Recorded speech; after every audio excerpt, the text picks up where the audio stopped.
সুপ্রিয় দর্শক, আসসালামু আলাইকুম। নিউজ 24 এর সন্ধ্যার সংবাদে আপনাদেরকে স্বাগতম। প্রথমেই জানিয়ে দিচ্ছি সংবাদ শিরোনাম। রাজধানীতে আওয়ামী লীগের ঝটিকা মিছিল। আওয়ামী লীগ নিষিদ্ধের দাবিতে রাজধানীতে বিক্ষোভ। পশ্চিমবঙ্গের সহিংসতা নিয়ে মন্তব্যের জন্য বাংলাদেশের কড়া সমালোচনা ভারতের। একবার ডিসেম্বরে একবার জুনে এইসব ফাইজলামি বাদ দেন, মন্তব্য বিএনপি নেতা দুদুর। রোহিঙ্গা সমস্যার সমাধান না হলে মিয়ানমারে শান্তি আসবে না, ওয়াশিংটনকে ঢাকার বার্তা। এতক্ষণ শুনছিলেন সংবাদ শিরোনাম। পুরো খবর পেতে ভিডিওটি শেষ পর্যন্ত দেখুন। সর্বশেষ সংবাদ পেতে চ্যানেলটি সাবস্ক্রাইব করুন। এবার বিস্তারিত। রাজধানীতে আওয়ামী লীগের ঝটিকা মিছিল। আওয়ামী লীগের নেতাকর্মীরা রাজধানী ঢাকায় ফের মিছিল করেছেন। রাজধানীর উত্তরায় ঢাকা 18 সংসদীয় এলাকায় আজ শুক্রবার মিছিল করেন তারা।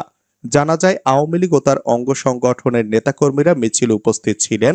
এ সময় তাদের বিভিন্ন স্লোগান দিতে দেখা যায়। তারা তুমি কে আমি কে, বাঙালি বাঙালি, তোমার আমার ঠিকানা পদ্মা মেঘনা যমুনা, শেখ হাসিনা আসবে বাংলাদেশ আসবে, শেখ হাসিনার ভয় নাই রাজপথ সারি নাই, শেখ হাসিনার সরকার বারবার দরকার প্রভৃতি স্লোগান দিতে থাকে। এ মিছিলের নেতৃত্ব দেন ঢাকা মহানগর উত্তরখান ইউনিয়ন আওয়ামী লীগের সাধারণ সম্পাদক আতিকুর রহমান মিলন। এর আগে গত মঙ্গলবার সকালে রাজধানীর বাড্ডা ভাটারা রামপুরা প্রধান সড়কে হঠাৎ ঝটিকা মিছিল করে আওয়ামী লীগ। গত 5ই আগস্ট ছাত্র জনতার অভ্যুত্থানে শেখ হাসিনা ও আওয়ামী লীগ সরকারের পতন ঘটে। এরপর থেকে বিভিন্ন সময় ঝটিকা মিছিল করছেন আওয়ামী লীগের নেতাকর্মীরা। আওয়ামী লীগ নিষিদ্ধের দাবিতে রাজধানীতে বিক্ষোভ। রাজনৈতিক দল আওয়ামী লীগকে নিষিদ্ধের দাবিতে বিক্ষোভ মিছিল হয়েছে রাজধানীতে। আজ শুক্রবার বিকেলে রাজধানীর উত্তরায় এই মিছিল অনুষ্ঠিত হয়। ছাত্র জনতার ব্যানারে মিছিলে হাজারো লোক উপস্থিত হয়েছে। বিক্ষোভ মিছিল থেকে দ্রুত সময়ের মধ্যে আওয়ামী লীগকে বাংলাদেশের রাজনীতি থেকে নিষিদ্ধ করার দাবি জানানো হয়। একই সঙ্গে আজ উত্তরায় যারা আওয়ামী লীগের ব্যানারে মিছিল করেছে তাদের শনাক্ত করে দ্রুত গ্রেপ্তারের দাবি জানানো হয়েছে। মিছিলে শেখ হাসিনা ও আওয়ামী লীগের বিরুদ্ধে বিভিন্ন স্লোগান দেওয়া হয়েছে।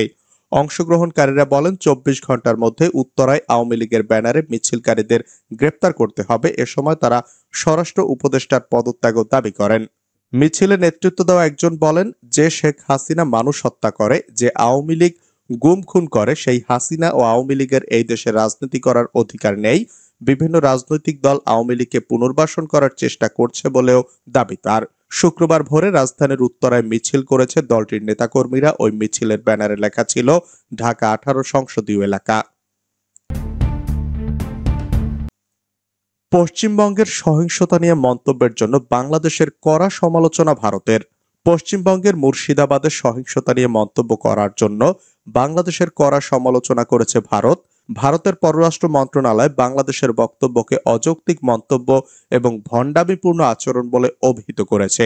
সেই সঙ্গে ভারত বাংলাদেশকে সেখানকার সংখ্যালঘুদের অধিকার রক্ষায় মনোনিবেশ করার আহ্বান জানিয়েছে। মুর্শিদাবাদে সংগঠিত সহিংসতায় জড়িত থাকার অভিযোগ প্রত্যাখ্যান করে বাংলাদেশের প্রেস সচিব শফিকুল আলম বলেছিলেন, আমরা ভারত এবং পশ্চিমবঙ্গ সরকারকে সংখ্যালঘু মুসলিম জনগোষ্ঠীর সম্পূর্ণ সুরক্ষার জন্য সকল পদক্ষেপ নেওয়ার আহ্বান জানাচ্ছি। এর প্রতিক্রিয়ায় পররাষ্ট্র মন্ত্রকের মুখপাত্র রণধীর জয়সওয়াল বলেছেন, বাংলাদেশের মন্তব্য সেখানে সংখ্যালঘুদের উপর চলমান নির্যাতনের বিষয়ে ভারতের উদ্বেগের সঙ্গে সমান্তরাল করে দেখানোর একটি ছদ্মবেশী ও ছলনাপূর্ণ প্রয়াস, যেখানে এই ধরনের অপরাধীরা অবাধে ঘুরে বেড়াচ্ছে। শুক্রবার ভারতের পররাষ্ট্র মন্ত্রণালয়ের ওয়েবসাইটে এ তথ্য জানানো হয়েছে। এদিকে মুর্শিদাবাদে ধীরে ধীরে স্বাভাবিক অবস্থা ফিরে আসছে দাবি করে মুখ্যমন্ত্রী মমতা বন্দ্যোপাধ্যায় রাজ্যপালকে তার উপদ্রুত এলাকা সফর স্থগিত করার জন্য অনুরোধ করেছেন। একবার ডিসেম্বরে একবার জুনে এসব ফাইজলামি বাদ দেন, মন্তব্য দুদুর। অন্তর্বর্তী সরকারের কঠোর সমালোচনা করে বিএনপির ভাইস চেয়ারম্যান শামসুজ্জামান দুদু বলেছেন, বাংলাদেশে কি করবেন কি করবেন না এটা বড় কথা না। একটি নির্বাচিত সরকার প্রতিষ্ঠা করার জন্য অনতি বিলম্বে একটা রোডম্যাপ ঘোষণা করেন। কবে নির্বাচন হবে, কোন মাসে হবে, কোন সালে হবে বলুন। একবার ডিসেম্বরে একবার জুনে এসব ফাইজলামি বাদ দেন। দুদু বলেন, বিএনপিকে পাশ কাটানোর জন্য যাতে বিএনপি নির্বাচনের মধ্য দিয়ে মানুষের সমর্থন আদায়ের মধ্য দিয়ে ভোটের মধ্য দিয়ে সরকার গঠন করতে না পারে, সেজন্য নির্বাচনকে এড়িয়ে যাওয়া হচ্ছে বলে আমরা মনে করি। রোহিঙ্গা সমস্যার সমাধান না হলে মিয়ানমারে শান্তি আসবে না, ওয়াশিংটনকে ঢাকার বার্তা। বাংলাদেশের পক্ষ থেকে যুক্তরাষ্ট্রকে শক্তভাবে জানানো হয়েছে যে রোহিঙ্গা সমস্যার সমাধান না হলে মিয়ানমারে শান্তি ফেরত আসবে না। শুক্রবার ফরেন সার্ভিস একাডেমিতে আয়োজিত ফরেন সার্ভিস ডে উপলক্ষে আয়োজিত এক অনুষ্ঠান শেষে বৃহস্পতিবার মার্কিন কর্মকর্তাদের সঙ্গে বৈঠকে কি আলোচনা হয়েছে সেই সম্পর্কে পররাষ্ট্র উপদেষ্টা মোহাম্মদ তৌহিদ হোসেন সাংবাদিকদের কথা বলেন।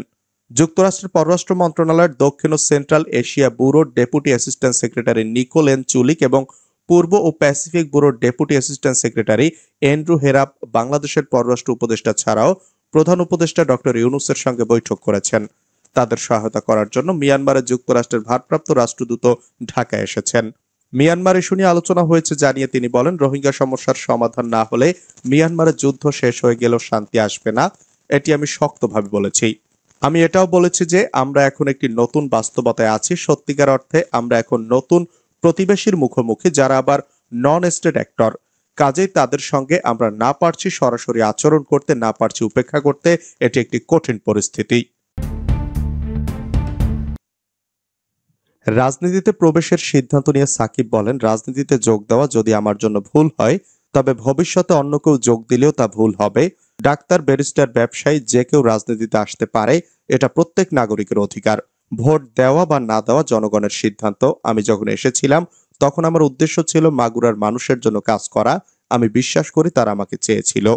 নির্বাচনে জয়ের বিষয়ে তিনি বলেন, আমার এলাকায় সুষ্ঠু নির্বাচন হয়েছে, আমি বিশ্বাস করি আবার দাঁড়ালেও আমি জিতব। আমি মাগুরার মানুষের সেবা করতে চেয়েছিলাম, তারা আমাকে সুযোগ দিয়েছিল। দুর্ভাগ্যবশত আমি তাদের প্রত্যাশা পূরণ করতে পারিনি, এটা আমি মেনে নিয়েছি। রাজনীতিতে আসার কারণ ব্যাখ্যা করে সাকিব বলেন, পরিবর্তন আনতে হলে সিস্টেমের ভেতরে আসতে হয়।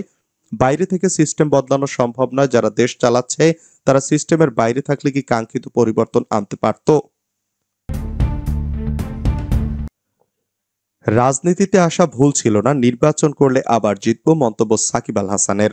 সাকিব আল হাসানের 18 বছরের ক্রিকেট ক্যারিয়ারকে ছাপিয়ে গেছে তার মাত্র 6 মাসের রাজনৈতিক জীবন। এই স্বল্প সময়ে তার জীবনে এসেছে বড় ধরনের ওলটপালট।